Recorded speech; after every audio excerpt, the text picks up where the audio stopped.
a beloved inspirational speaker and transformational teacher and author of the national best-selling books You.Are.The.One and The Magic of Surrender. Born in Ghana to a Japanese mother and Ghanaian father, his upbringing spanned 4 continents, and he gave his first speech to 3,000 people at age 8. A member of the Transformational Leadership Council and winner of the 2019 Unity New Thought Walden Award, which an honor previously given to Oprah Winfrey. Inc. magazine calls him the mindfulness guru billionaires go to for advice. His mission to awaken people to inner freedom, authentic living, and their true life's purpose. Whoa. All right. So, so amazing to have you. Okay, I'll go straight to it because I feel like I could use some, yes, some Let's, true life's purpose. I feel like I'm stuck and I need to find my life's purpose, to be honest. Where do I start? where do you start? Yeah, What, how do you do that? what, first I'd have to ask someone, or maybe you, like, why do you say you're stuck? What makes you feel you're stuck? You I know? just don't feel like I'm really living up to my purpose. I feel like God has bigger plans and I don't know which ones those are. Um, I'm doing all this podcasting and all these different businesses, but am I really helping a lot of people? What exactly am I like? If I were to leave the world, the earth, how exactly have I changed the world? I don't think I can really Yeah, contribute to a lot of change. right. Look, I would say that your job in this human incarnation Mm.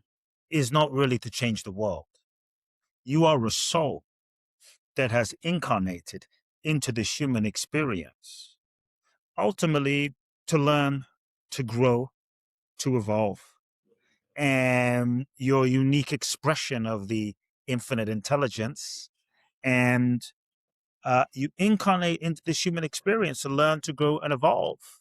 And I think many of us, we're born, we get conditioned, we get distracted, and our parents teach us, media teaches us, society teaches us, and we kind of start forgetting who we are and why we're truly here. And then we're taught what success is. What is it to be successful? And media, society, business, retailers, the matrix teaches us that success is about the degree to which you achieve in life, acquire in life, attain in life, the size of your bank account, achievement from an external standpoint. But the reality is, if that's what we end up believing, we will often feel fulfilled and empty handed because you might achieve everything that you thought you were destined to achieve, only to realize that what you thought you wanted was not what you really wanted. It was just what you were brainwashed to believe that you should have in order to be acceptable and okay and enough, right? And happy. And many times we achieve certain things and we go, wait a second, this is not really making me happy. This is the stuff I was told by society and my mother and, my Ivy League university told me. And so to me, I'm going to propose that true success is not what you attain or achieve or don't. Because at the end of the day, at the end of your life, you will take nothing with you. No private jet, no Rolls Royce, no Lamborghini, no Rolex. You take nothing with you other than what you learned, the evolution of your consciousness. That's it. Nothing else. So I would like to say that to understand the purpose of your life, you have to understand who you are. And when you realize that you're a soul, then you also start realizing that the real purpose for our incarnation is evolution. And that true success, and if that's the case, life is kind of like a university. Life is like a university for your soul's growth, and classroom is always in session. Everyone is your teacher. And when you can start seeing life from an evolutionary standpoint, I'm a soul. I'm here to learn lessons. Life is a classroom. It's university. Everything and everyone is my teacher. Then it gives you a whole different relationship, an evolutionary perspective to life then real success is not just, did I achieve it? Did I get married? Did I attain it? Did I get the goal? Did I get the $1 billion? Real success is the degree to which you learn the lessons for why your soul incarnated into this human experience, and the degree to which you became the most authentic version of yourself, the degree to which you realized who you really are as an infinite being, the degree to which you learned those lessons and became your authentic person. And I think that's true success. And if we're truly doing that, regardless of what you're doing or your title or your job or your podcasting or your, frying French fries, or, you're a CEO, on some level, none of that really matters. What really matters, and what's more important, is who am I becoming in the process of what I'm doing? Who am I becoming in the process of life? And I think if we're learning, if we're growing, if we're evolving, right? If we're expanding, if we're becoming more authentic in the process of all those things, then I think that's true success and that's true fulfillment. And so many times we seek a sense of purpose. What's my purpose? What's my purpose? From a standpoint of, what am I here to do? Am I here to Legacy. be a race car driver? Am I here to be a podcaster?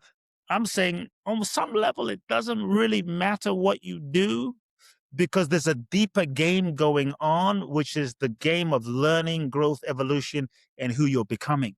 And you can use whatever you do. So there's the goal line, right? The goal line where most of us are conditioned to believe, like achieve success, have 3 children, get married, make money. So there's the goal line. I'm actually also saying there is the soul line. And underneath the goal line, there's the soul line of your lessons and your growth and evolution. That is where the true mark of fulfillment and success lies, because that growth no one can take from you. So to understand the true purpose of life is, I think, the foundation of living. And from that standpoint, you might then say, okay, if the true purpose of life is for me to evolve and learn and grow, then in this moment, what is the most authentic expression of my being? What is the most authentic way that that can express? And it might be as a podcaster in this moment, but maybe then you learn the lessons you needed to learn as a podcaster, or as a doctor, or as a model, or as a salesperson, or as a, dentist, whatever it is. And I think when we learn the lessons we need to learn where we are, we've kind of graduated and outgrown the reason for why we were attracted to that situation, that job, that relationship. And when we've learned the lesson, we're complete. The challenge is, many times, because we get familiar, we become successful, we get used to doing what we're doing, and then we develop a sense of identity around, I'm a podcaster, I'm a doctor, I'm a dentist, I'm a CEO, even though we're no longer growing, even though we're no longer evolving, even though we're no longer learning, right? Because we get attached and identified with who we've become and the role that we've taken on. And maybe some of us, we've become very good at playing that role. We've become an amazing podcaster, such as yourself, become an amazing doctor, become an amazing what have you. Then we get caught in the trap of success, where what we're doing, we become very good at doing, but we're no longer evolving and growing. And that's when I think we start Yes. feeling a sense of dissatisfaction inside. But it's scary, because it's like, oh shit, if I listen to this dissatisfaction and I let go of this thing that is working and I'm good at and people love me, and this is how I've learned to develop my identity and get love, validation, approval, survival, make money, who am I going to be? And what am I going to do? And how will I function? And how will I survive? And so we sometimes get caught in a trap of success. What I would say is, the next level of your life, and perhaps you're in a place where you're feeling, Catalina, the next level. You're feeling, you may not know what it is, but there's a part of you that perhaps the life you've created for yourself has become too small for what your Yes. soul is seeking to become. I mean, and again, So it's good. true. It's lovely. We don't want to be ungrateful. I mean, it's amazing. But the life that you've created has become too small for what your soul is seeking to express. And there's something more. There's something bigger that is seeking from a deeper part of you to express. And you may not logically know what it is yet. And it can be scary to Yeah. acknowledge that, because, like, oh, now what? I don't even know what's next, but I just know that the shoe doesn't quite fit anymore. So the next level of your life will require the next level of you, which is going to require that you let go of everything and everyone that is no longer aligned. The Whoa. challenge is, because that's a bit scary, the unknown, right, is a bit scary. We tend to hold on to who we were and hold on to what we know and hold on to what works. Even though we're not truly growing, we hold on to what works because it's familiar and it's safe and it's comfortable. Oh But in my holding on gosh. to what's no longer aligned, we don't realize that what we end up doing is we are blocking our blessing. We're blocking our mind, spirit, soul's availability to even receive the next level of our purpose. Because we're holding on to the old purpose that served a purpose up until this moment. And now we're holding on to that, but we want to know what the next level of our purpose is, but we can't receive the next level of purpose while holding on to the old purpose. True. It's kind of like someone being in a toxic, bad relationship, praying to God, saying, please, God, bring me my soulmate. But there's no room for your soulmate because you're in a shitty relationship. And so Wow.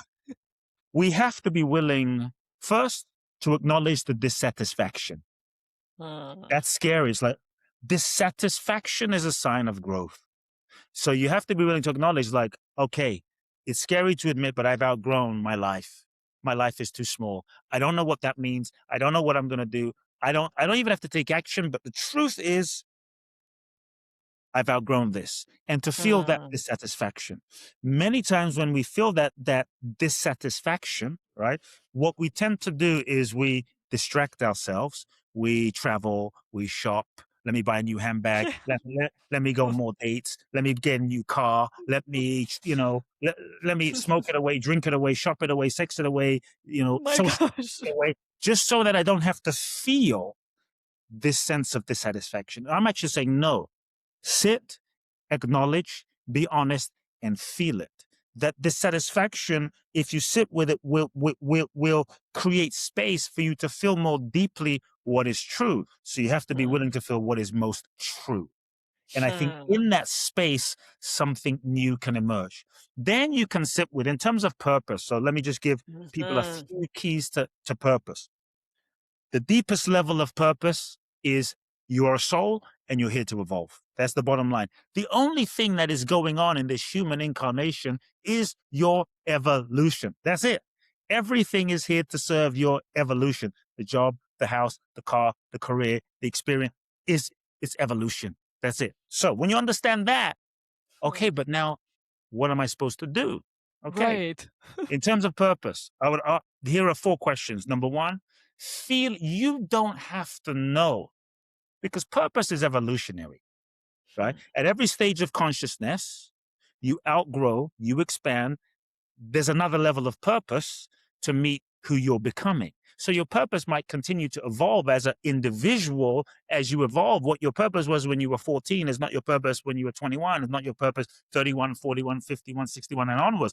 It evolves. It should evolve as you mature. So the mistake that a lot of people make when trying to figure out my individual life purpose is Hmm. we sit down and we try to figure it out. I gotta know Obsess what over it. this is. I gotta go to the workshop and write it out, and then they brainstorm. It's like, and now we get into the mind. I'm actually saying no. It's so You true. don't have to know what your purpose is. You don't have to know what your purpose is or where you're even going to get to exactly where you need to be. Now, that sounds a bit different because we often hear in personal growth, you got to know what you Hmm. want. I'm saying you don't even have to know what you want, and you don't have to know where you're going to get to exactly where you need to be, because there's a deeper intelligence. There's a Hmm. deeper innate intelligence inside of you that is living you and breathing you that knows. And so you want to just Start by taking a step. Number one, take a step in the direction that is calling you. Take a step in the direction that is moving you. Take a step in the direction where there's some energy, where it doesn't have to make sense. Just take a step in the direction where you feel a nudge, a pull. You don't have to be in a place of, I know that's my purpose, but it's like, wow, something is pulling me here and I'm curious. Take a step. When you take a step, life will reveal to you the next step. Then you take another step. Life reveals to you the next step. Then you take another step. Life reveals to you the next step. And all of a sudden, what starts happening is in the process of taking steps, you learn the lessons. In the process of learning the lessons, you become more. In the process of becoming more, you become the person capable of fulfilling the next level of your purpose. And all of a sudden, you will find that you end up living into, not figuring out, living into your purpose in the process of living life. It's like, oh, and many times what you thought your purpose was going to be, the form, may not be what you sat and thought and planned out in the workshop, right? Life will show you what it is in the process of living. And so here's 3 questions. Number 1, ask yourself, what turns me on? What is my passion? What lights me up? What do I love? What do I love? What would I do for free?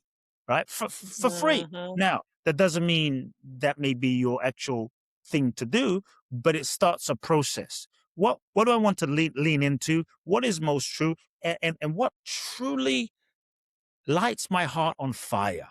So you feel that and you move in that direction. You don't have to have it figured out. Just move in that direction.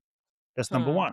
Number 2, ask yourself, what tangible skills do I have? What actual skills? Like, I might love Formula One, but I'm never going to be a Formula One driver in this lifetime, you know? And so, Lewis Hamilton and these guys, they were doing it since they were 8 years old. And so you want to have some skills. And what I would say is, if you look at every single job you've had, every single experience you've had, even if it was not your passion, likely the reason you had that is because life was training you. Life was preparing you. There was something you needed to learn in the process. There was some skill, maybe sales, maybe communication, maybe negotiation, something you needed to learn in podcasting that was part of the ingredients to prepare you for your true soul's purpose and the next level of what you're here to do. So look at the tangible skills you have. That's important. You need some skill. Number 3, look at the problems that you're uniquely able to solve, that you're uniquely gifted to solve. Making money is a function of adding value.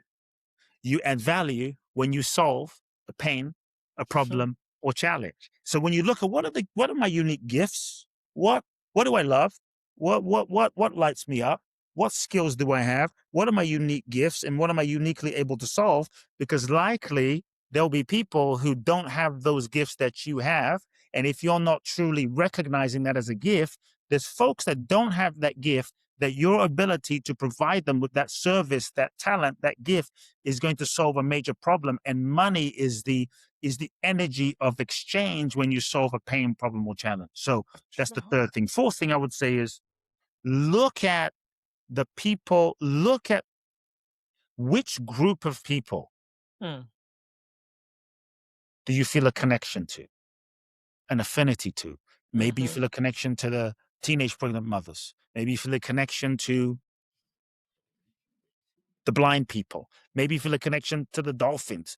Likely you feel a resonance with that group of souls because there's probably some spiritual, karmic, energetic connection there.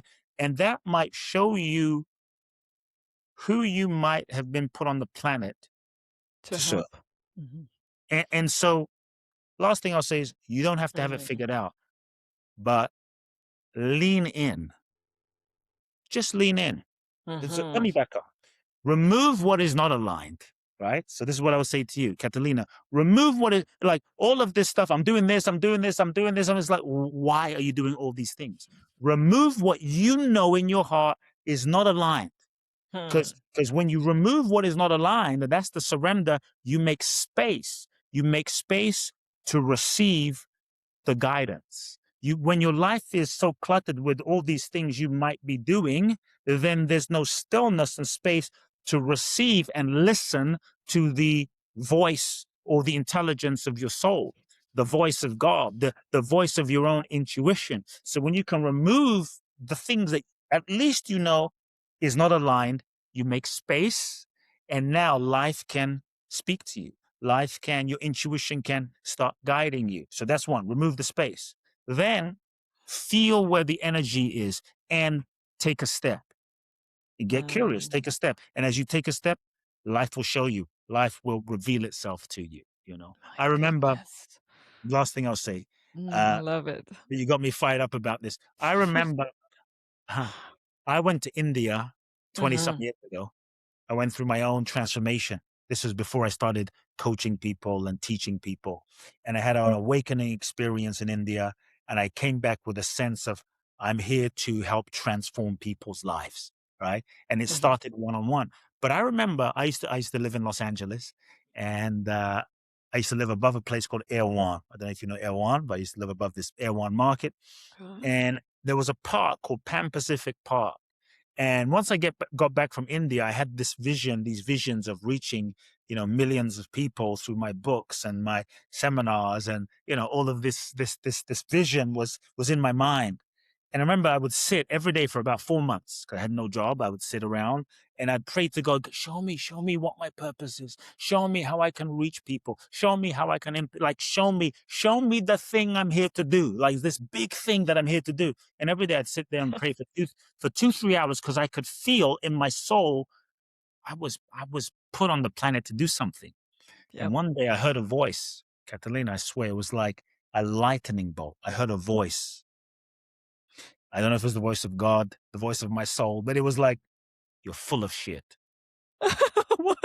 It's like, this is not what I was expecting to hear. But the voice said, you're full of shit and you're full of yourself. I'm like, and the voice said, look across the street. And across the street, there was a woman, an old woman, let's say 70s, 80s, white hair, little woman. And this voice says, every day while you sit here and you pray for what is your big purpose and how are you going to reach millions of people. This old woman every day for the last 4 months, she comes out here 8 a.m. every morning and struggles with her groceries. And while you're praying, you won't even stand up and help her because Wow. you're busy praying how you're going to reach millions of people. But how will you reach millions of people if you won't even help one person who's in front of you? Hmm. So what I learned is to truly live your purpose, you have to look around and respond to the need in the moment. And so what I did was I got myself off of the park bench and I went and helped this beautiful woman. And she didn't speak any English. A Russian lady, didn't speak any English. For the next 4 months, I'd meet her every morning. I just helped her with the groceries. This was my purpose. Because what I got was, if my purpose is to be of service, Mm. then let me serve. It doesn't really matter if it's on stage with 1 million people or 15 people or one person like this woman. If my purpose is to be of service, let me just stop being of service to the person that's in front of me. And so I started serving her. And let me tell you, an amazing Wow. thing happened. Every day I'd meet her. She taught me some Russian. I taught her some English. She told me about her life. We struck up a lovely, strange friendship, and I just served her every day. And she was so grateful. One day, she introduces me to another lady in the elevator. She introduced me to this lady. Cool. Thought nothing of it. Then the older Russian woman went about her way. 2-3 months later, I saw this younger lady in the elevator crying, like hyperventilating, crying. And I said, whoa, whoa, whoa, what's wrong? She said, and we sat down, and I just started coaching people, right? She sat down and she said, my boyfriend broke up with me and he said he's not going to marry me because I'm not Jewish. And I love this man. I like anything. And I'm so heartbroken and I want to my life's not worth living. And so I just started coaching her and just giving her some guidance. And I forgot about it. Then I left the building. I moved. She said she was going to go back to Eastern Europe. She moved. Everybody moved, went on our way. Months later, I was living in the valley, Sherman Oaks, tiny apartment. Okay. I'm minding my own business. This building had 8 units. Small building in the middle of, in the middle of Sherman Oaks. 6, 7 months later, I'm standing outside of my apartment. I see this Russian, this woman from Eastern Europe, the younger lady. I'm thinking to myself, what are you doing here? I thought you had gone back to Eastern Europe, and what are you doing in front of my building? Like Right. we were neighbors months ago. Like, what's the chances in LA you're in front of my building? Right. Well, I decided to come back to the US, and so I said, what are you doing in front of my building? She said, oh, I'm moving into this building. And so I said, where? She said, right there. She became my neighbor. Are you Now, serious? I tell you Wow. that story because months later, she brought her ex-boyfriend, the guy who broke up with her, to Mhm. my doorstep, Israeli guy. And Uh-huh. she brought this guy to my doorstep, said he lost $250,000 in Las Vegas in 2 days. He's addicted to prostitutes, heroin, cocaine, cigarettes, alcohol. Can you help him? I heard a voice from my mouth that said, yes, bring him on Monday. Long story short, Mm. that forced me to create a transformational process that I became known for, famous for. It became a deep transformational uncoaching process. And his life in the next month transformed so profoundly, like sober, clean, got his head straight, total transformation. And I felt like I was being guided by my soul, so to speak. I wasn't trained for this, but something was guiding me. His life transformed so much. He sent every Israeli in LA to me. He sent everybody in LA to me. My coaching business exploded. I mean, Yeah. people started coming from around the world over the next year because of this guy. And today, 20 Wow. some years later, I look at a lot of my business and I can trace it all the way back to this guy. But I tell you that to go, To the if old I lady. stood up and helped that little Russian old lady who introduced me to this other woman from Eastern Europe, who introduced me Oof. to Goosebumps. her boyfriend, who then blew up my Wow. business, I probably wouldn't be here. And so you never know where it's going to lead. You never know Mhm. the impact. But I would say you just have to start where you are with what you have courageously, going in the direction of what is true. That's what I Mhm. would say. My gosh. And is this transformational thing that you're doing, is that something you're gonna be doing in Bali? Yes, yes, yes. Yeah, tell me about it. Wow. Yeah, look, twice a year for a Okay. lot. Basically, when I work with this guy, I Mhm. created a 1 month intensive process. I called it uncoaching. And what I did was I started to uncondition people. And I give you a bit of the understanding is I believe that when we're born, all of us were born free. You look at a child, Yeah. child just jumps on the table, they sing, they dance, they run naked. They don't care. Oh, what do I look? Would you think I'm fat? Do you think I'm beautiful? They're just free. And then a child will sing, right? They don't care if they can't sing. Like they're just free beings full of love. They'll run up to you and hug. But all of a sudden we get older. What happens? We get all self-conscious and we get heartbroken and we start closing our hearts, start restricting our own Sure. ability and capacity to love. And so what happened to us? We were all like that once. And so I believe that Yeah. ultimately every single one of us, we are whole, we are Mm. perfect, we are complete. When we incarnate into this human experience, we are in touch with the infinite nature of the divine, Mm. intelligent. So what happens? We incarnate, we meet our parents. God bless them. God bless our parents. They're doing the best that they know how to do based on their parents and their grandparents and their grandparents. So we're all born into a generational framework and pattern of trauma, of dysfunction, of pain, of abuse, of abandonment. We all have something, and maybe dad is crazy. Maybe mom is an alcoholic. Maybe they beat us. Maybe they abandoned us. Maybe they divorced us. Maybe they left us. Whatever it is, we all have our story. Maybe they were good people, but they just Mhm. didn't know how to meet our emotional needs. And that was painful. And we felt helpless and we felt, longing and wanting more love and validation, and we didn't get it. And that created a scar. So as human beings, we all have pain. And So true. so as we're born, these beautiful, bright beings into this experience and environment, two things happen. The first thing is we learn all sorts of strategies to shut down, disconnect, and not feel the pain around us. Because as little babies, 3 years old, 4 years old, 2 years old, 7 years old, we're so sensitive. Our heart is so open. We're so in tune with life. We feel everything. Our nervous systems are sensitive. So when we feel dad screaming or mom screaming at dad, or dad is an alcoholic and that's Yeah. painful, and, you know, it's intense for us. And so we learn as a defense mechanism, a survival strategy to shut down, disconnect, and not feel. Mm, So we close our hearts so that we don't have to feel the pain of what is going on around us in our family right. system, right? We shut down and close our hearts so we don't have to feel that I'm not getting the love that I need, because not getting the love that I need at age 2, it hurts. So if I can disconnect, shut my heart, close down, not feel, right, then Yeah. it doesn't feel so bad.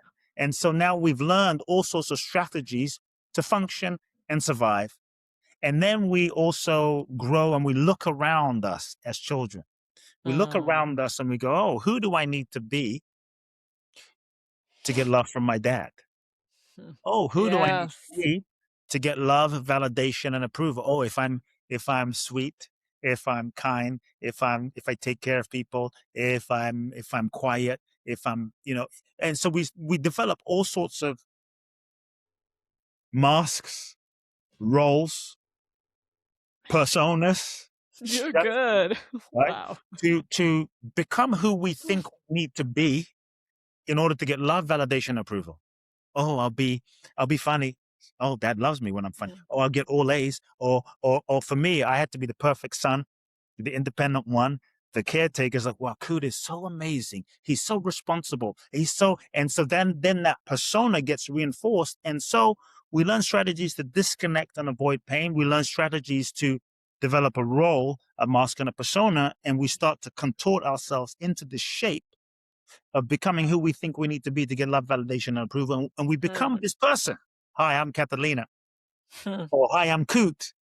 But we don't realize that the version of ourselves that we've become is not necessarily who we really are.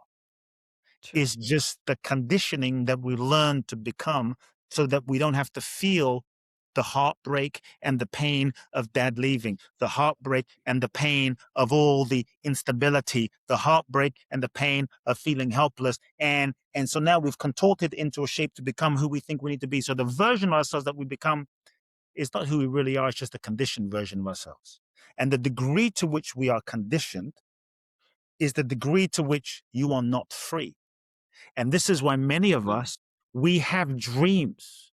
We have this sense of destiny. We have this sense of purpose. We have this feeling of, I want to love, I want to find a soulmate, and I want to hmm. love. And yet in reality, we feel so limited, all of a sudden in relationship, we're jealous and we're afraid and we feel so much love, but we're afraid to give the love, even though it's True. there. We feel so much potential, but that potential can't express underneath the layers of conditioning that we've learned to become in order to avoid pain and get love. Wow.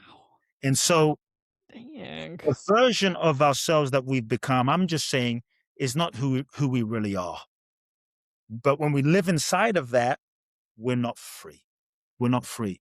And so what I really do, what I Hmm. learned to do, what I've done for 20 some years, what I did then with that guy and what I do in my work in Bali Mhm. is I create processes and an experiential uh, experience, basically, an Mm, immersive and experiential experience that helps people become aware of their conditioning, because that's step one.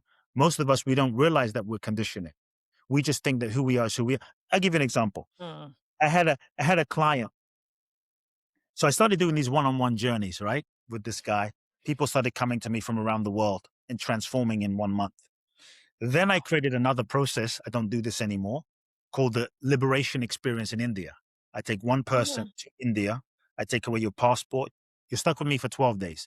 Take away your passport, take away your money. You have a backpack, a pair of clothes, and I make you sign your will in case you don't come back. And I make What? this to everyone in your life in case you don't come back.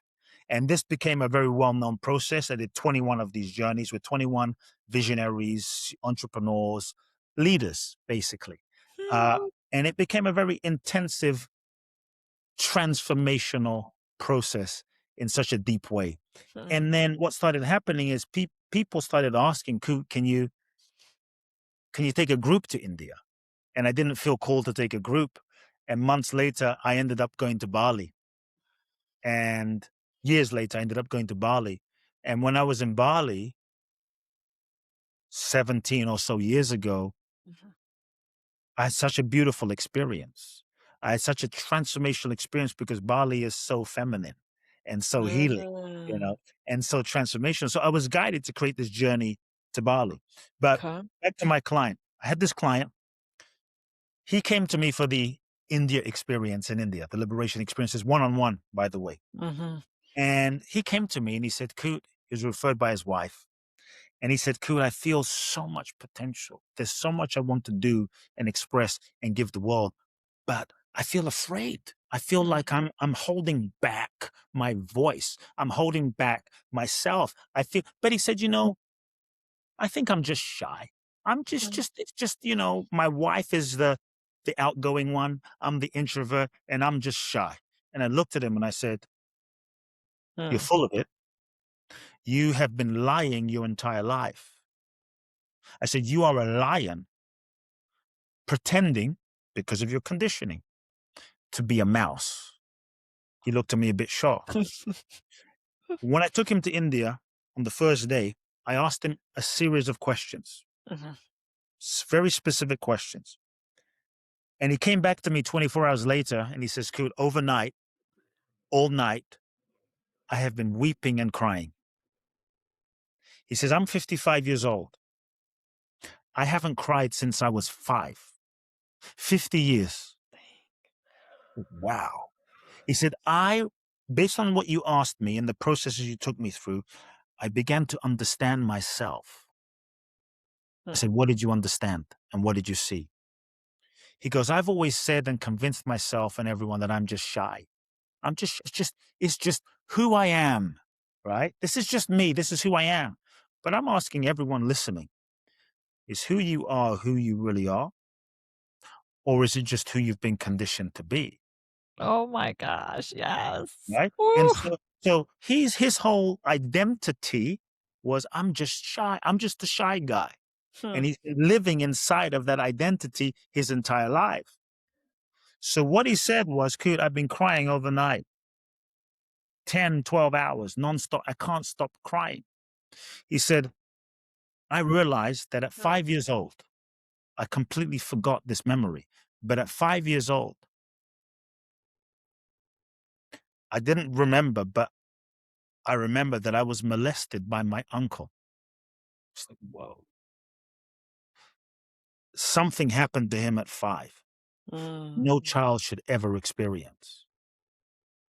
His innocence was taken. And he says, I remember I was molested by my uncle and I completely suppressed this and forgot this until now. Wow. And he said, I have not been able to stop crying for that child, that Whoa. child who this happened to. There's so much grief, so much pain, so much sadness, so much hurt, so much terror, so much fear that I forgot about because I pushed it down.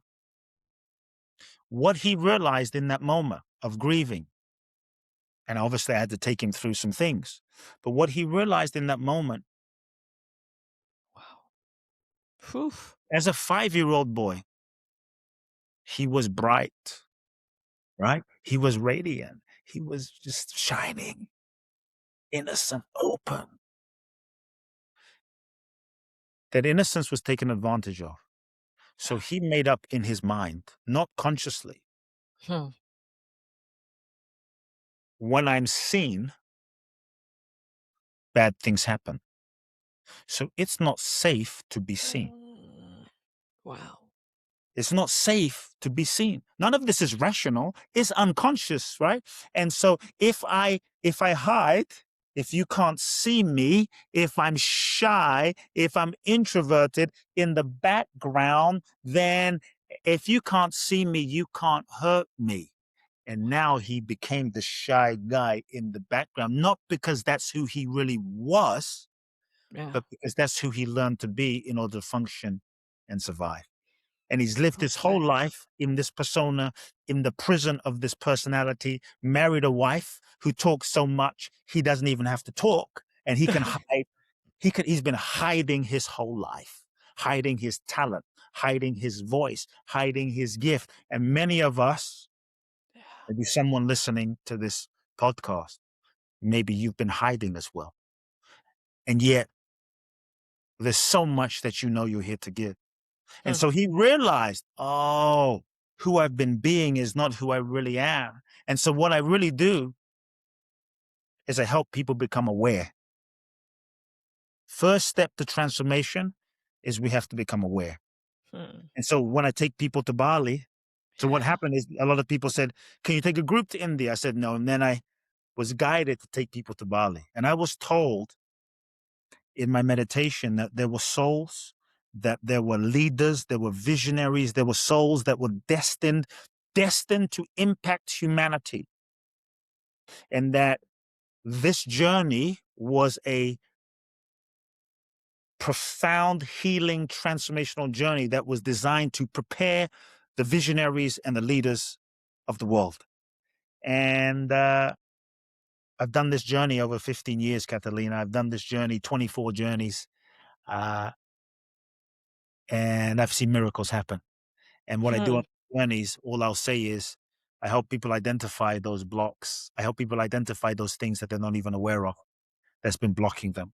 I help people heal truly through a very intensive 12-day process. I help people heal the patterns of wounds, pain, traumas. I help people free themselves from the limitations of their conditioning. I help people reconnect with those parts of themselves that they've lost, or those parts of themselves that they've suppressed, that they need to truly own and reconnect with so that they can be truly powerful. And I help you discover what your purpose is so that you can share and live your purpose and share your gift. What I have found Hmm. Wow. is most people will not fulfill their potential in this lifetime because we're afraid. And I would invite everyone listening to decide if you will be one of the few that truly fulfills your potential. So the Bali journey is called Boundless Bliss.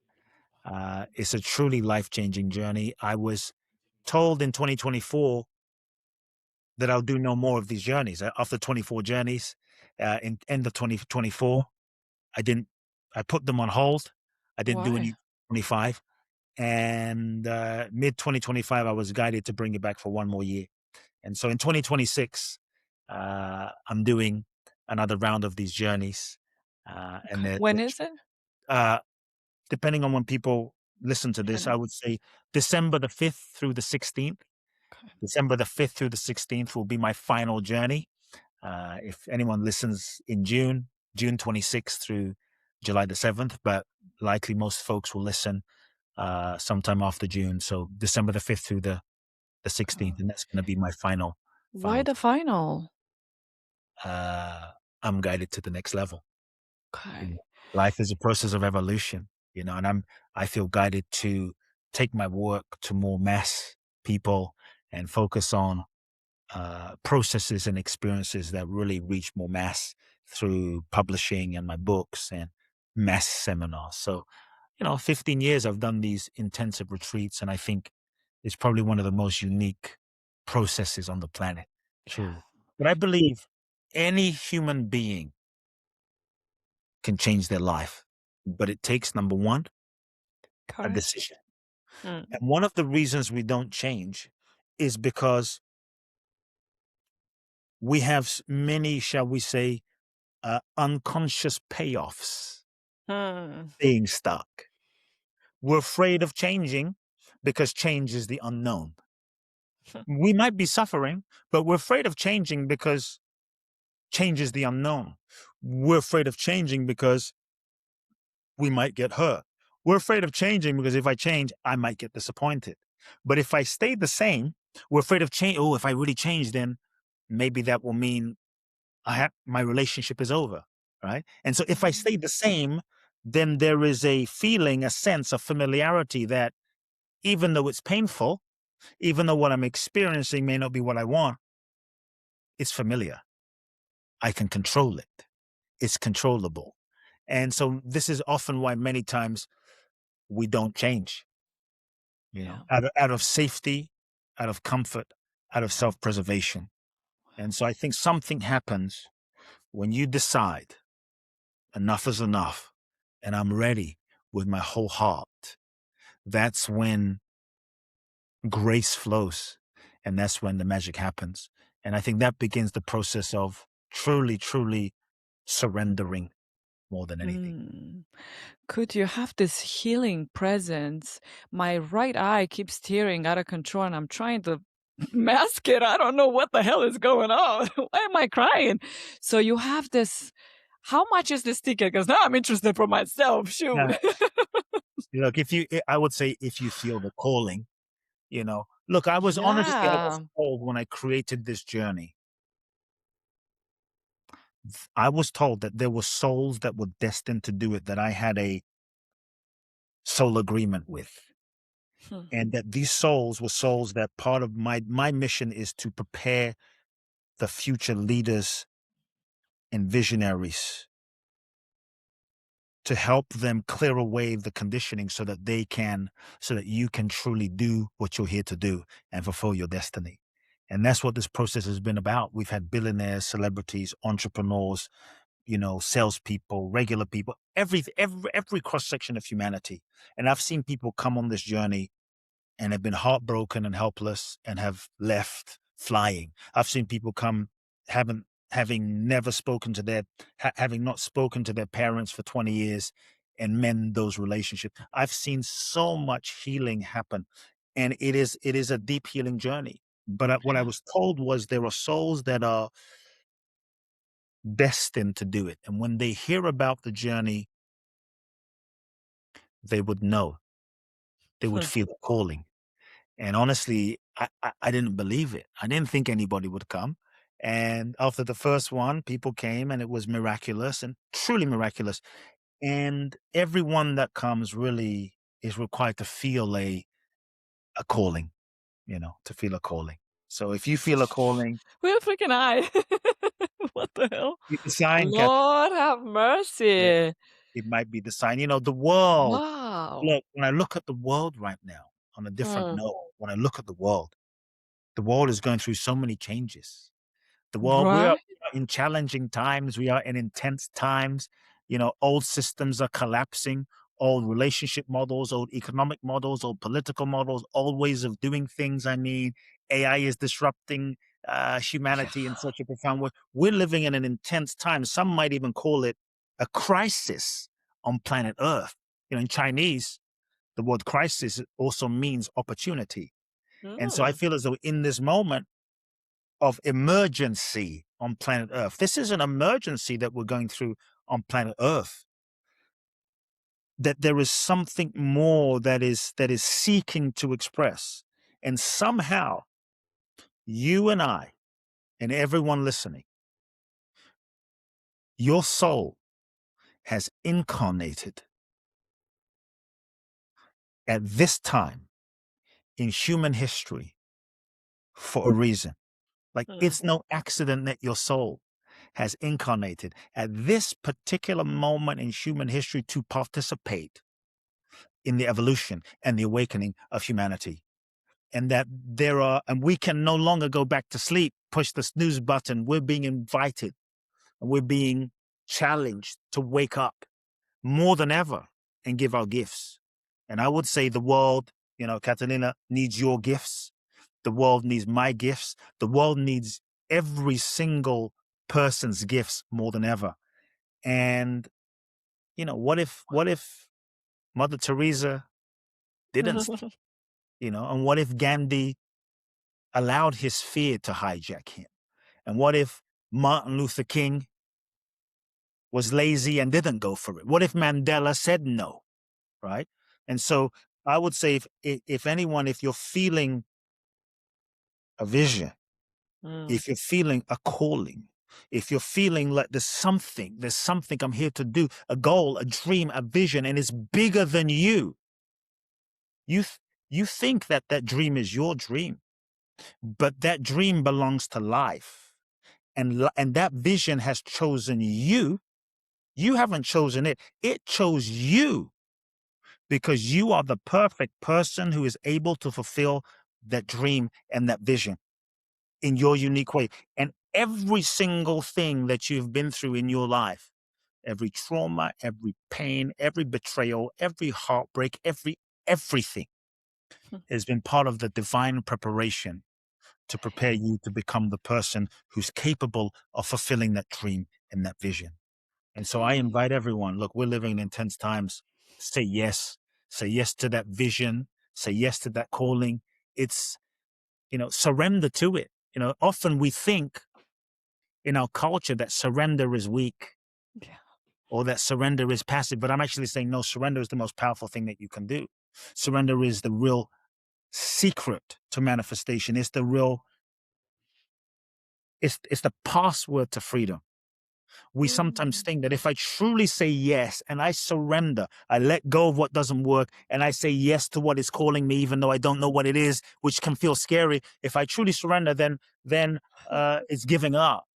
Then it's waving the white flag. Then I won't manifest my goal, my dream, and my desire, But I had this idea of what my life should look like. Surrender is letting go of who you think you should be. This idea, because we all have this idea of how we think we should be and how we think our life should be. Like Gandhi was a lawyer and he had his life all mapped out, but a bigger vision and a bigger calling was pulling him, right? We have to let go of who we think we should be and how we think our life should be so that we can open and become available to the bigness of life itself. And I think that when we truly surrender, if you look at the great ones, Buddha, Mother Teresa, Mandela, Bruce Lee, Muhammad Ali, all of these, I think, were not special people. They were not special, but they chose to say yes and they chose to surrender. And in that surrender, they transcended their human limitations because we're all limited. And they transcended their human ego and their human limitations. And in that surrender, that's when life, God, this intelligence, used them, manifested through them.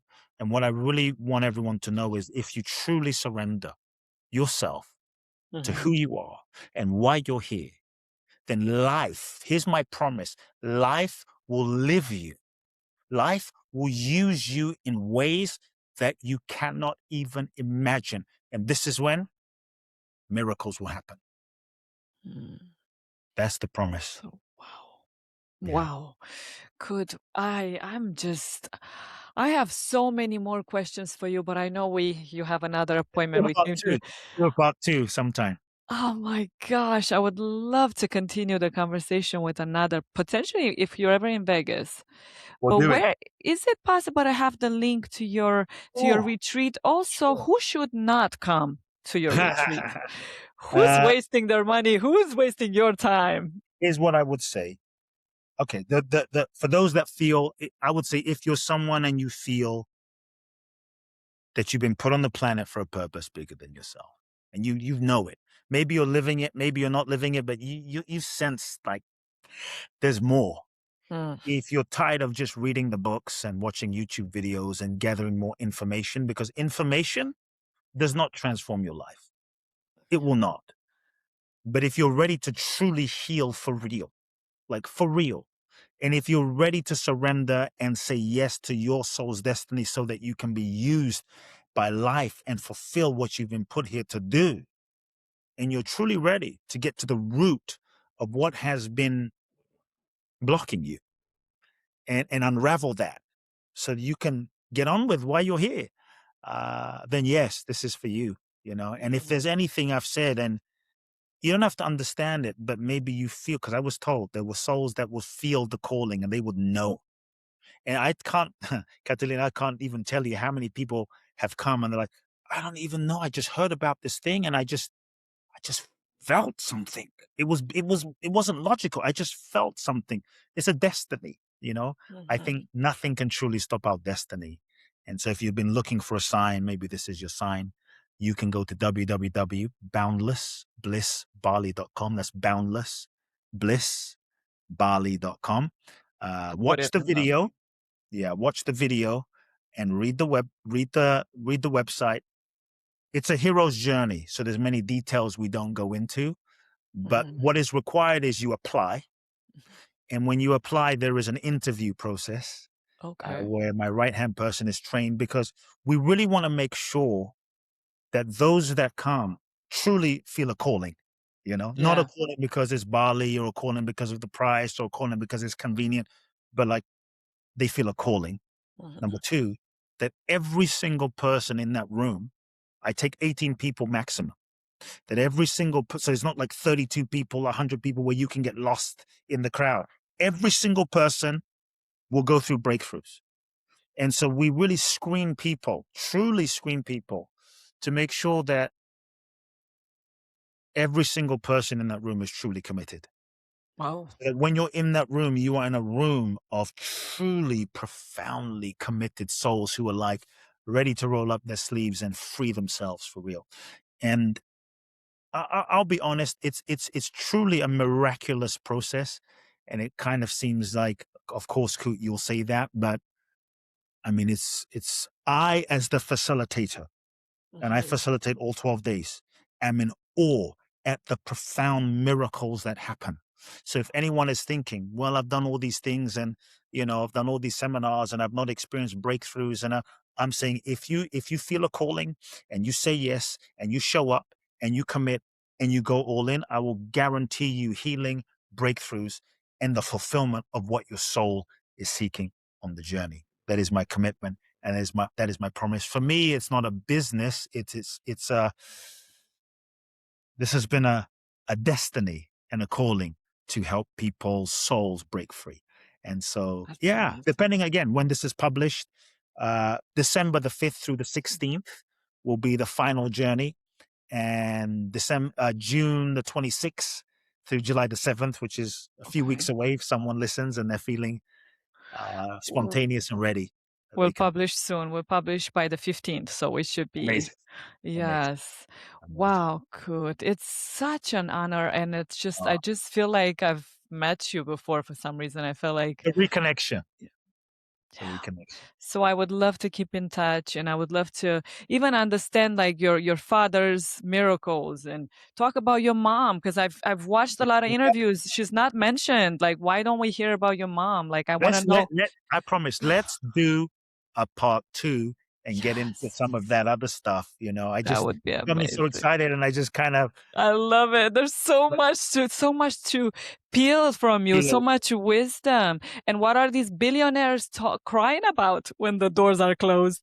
What do we like? So many things I want to learn let's from do you. part 2. Let's make it Yeah, happen. I would love to. And please, if you're ever in Vegas, you're my guest. Please let me know. I have a guest room. And Thank I you. have a studio. We can film in there as well. Thank you. Thank you. I would love to. I know you have to go to your next meeting, but thank you so much. Thank you. Appreciate And you so much, Catalina. thank you. Oh my gosh, you're such a blessing on this earth. And Yeah. wow, thank you. Much love.